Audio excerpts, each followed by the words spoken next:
I'm Anne Chadwick, and I'm going to tell you about Suzie, who came to live in our family. We grew up as sisters, but we're not actually sisters because she wasn't adopted. But I'm going to tell you all about her. She came on the Kindertransport, and that's what we're going to be looking at today. She was born in Austria, and here is a picture of her with her mother and father. Just before World War II broke out, the Jewish people in Austria were driven out of their homes by Hitler, and Suzie's parents had to leave Vienna, and they took her to Prague in Czechoslovakia. That was in 1938. It soon became obvious that it was not a safe place to be, and Suzie's parents took the decision to send her on the Kindertransport to England.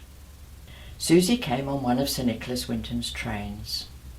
She was only 5, and she travelled on the train with lots of other children, but no grown-ups at all. Their parents were not allowed to come with them. Suzie only spoke German, so when she arrived in Cambridge, which is where I lived, I couldn't understand a word she said, and nor did my mum and dad. Imagine how hard that must have been. When I was only 2 when she arrived, and I can't really remember what it was like before she was there. My mum and dad answered a request on the radio which asked people to take in a child and to look after them for as long as necessary. And my parents never dreamed it was going to be 35 years.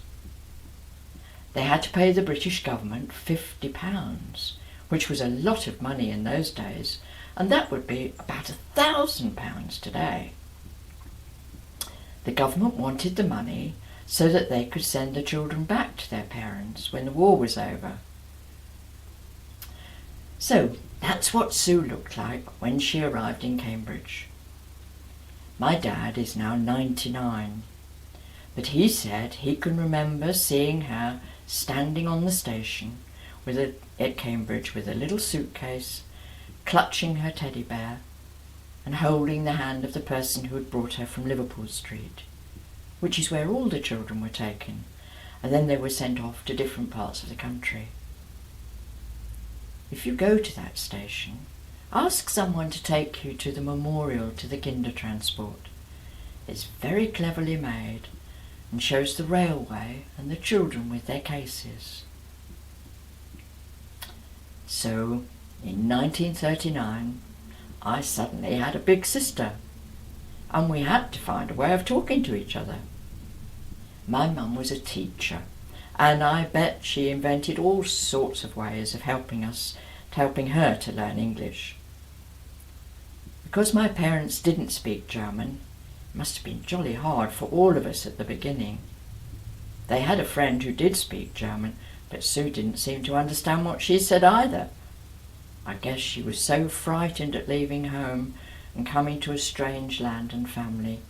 She was really in shock. But after a while we settled down together, and I had to share my toys and my mum and dad. And then my dad had to go into the Air Force because war had started.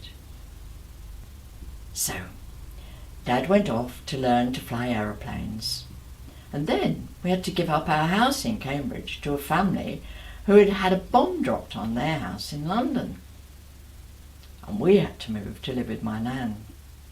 So poor Suzie had just got settled in our home, and all these changes happened. We lived with Nan in Norfolk for a while, and we both started school. I was only 3, but because my mum was a teacher, I had to go to school with her.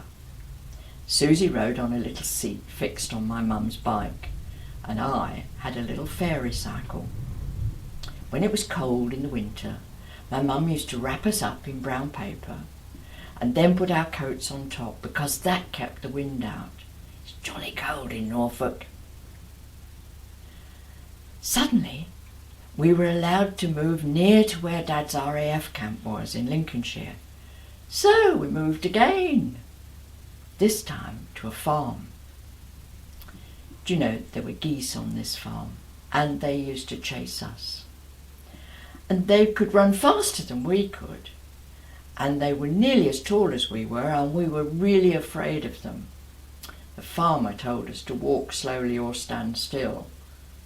But they could peck our ankles and we were frightened.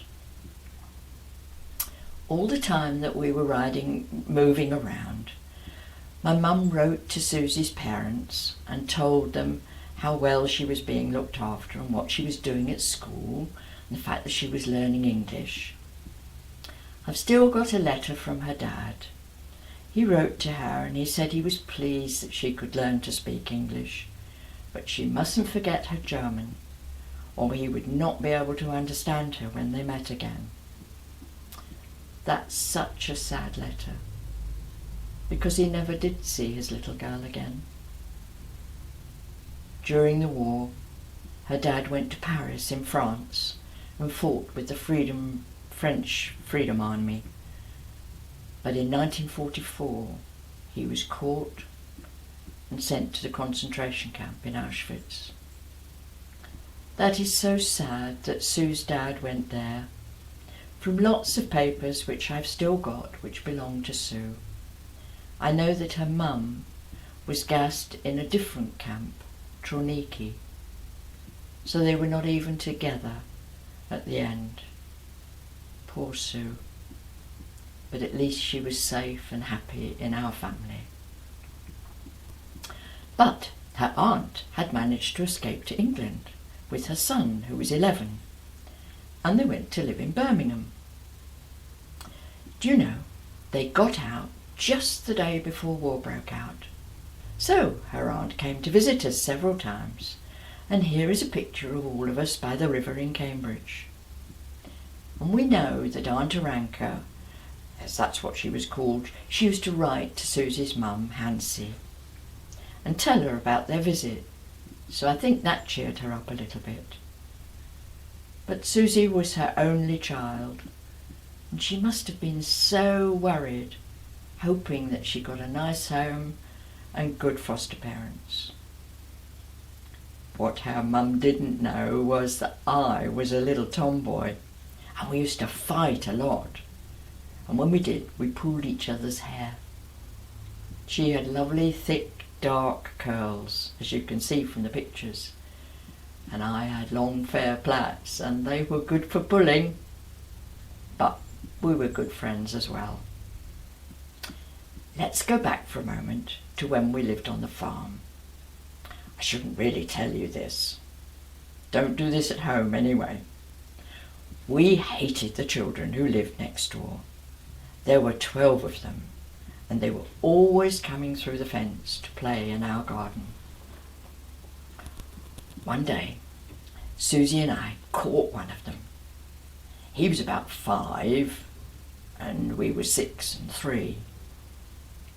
We tied him to one of our trees, and then we got our Marmite knives, and we tried to saw his wrists.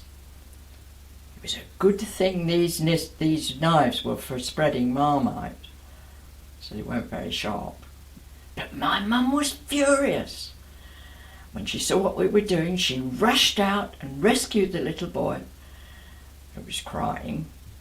I don't know that our knots were very, very tight, really. My mum took him home, and then she came and marched us round to this lady's house. And she couldn't believe that we'd meant to harm him. So she went into her house and gave us a bar of chocolate. Now, during the war, you couldn't go into a shop and buy sweets. They were rationed.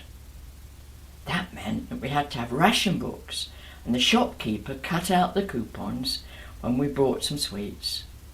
And so to have a whole bar of chocolate was wonderful. I expect she had some to spare, because having 12 children meant she got lots of coupons. Our mum put it away for a long, long time, because she didn't want us to think that we were being rewarded for trying to murder the child next door. Soon, Dad was sent to France to arrange some landing strips for the aircraft. So we moved back to Downham to live with Nan. It was horrible standing on the station, saying goodbye to Dad and not knowing if we would ever see him again. That was just how it had been for Suzie when she said goodbye to her mother. And now here we were having to do it all over again. Sue really did go through it, didn't she?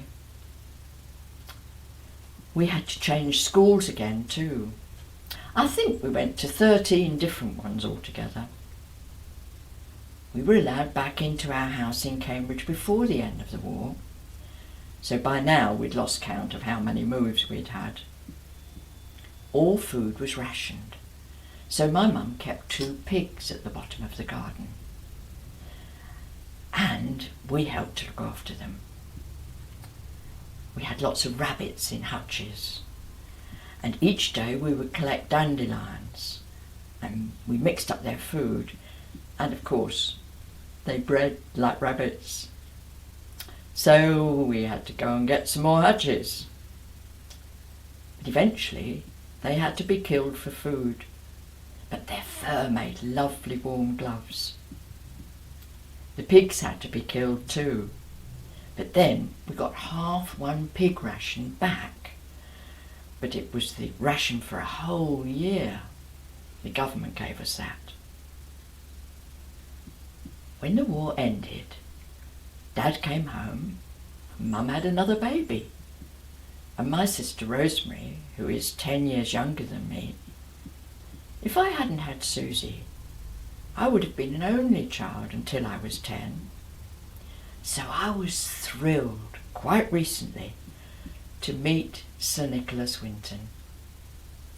He was the one who organised Suzie's Kindertransport, and to thank him for making it possible for me to have a sister for all those early years. But as you may have learnt already, the Jewish people were caught and put in concentration camps and killed. And I'm afraid that's what happened to Sue's parents too, so she never saw them again. So it's a good thing I shared mine with her, isn't it?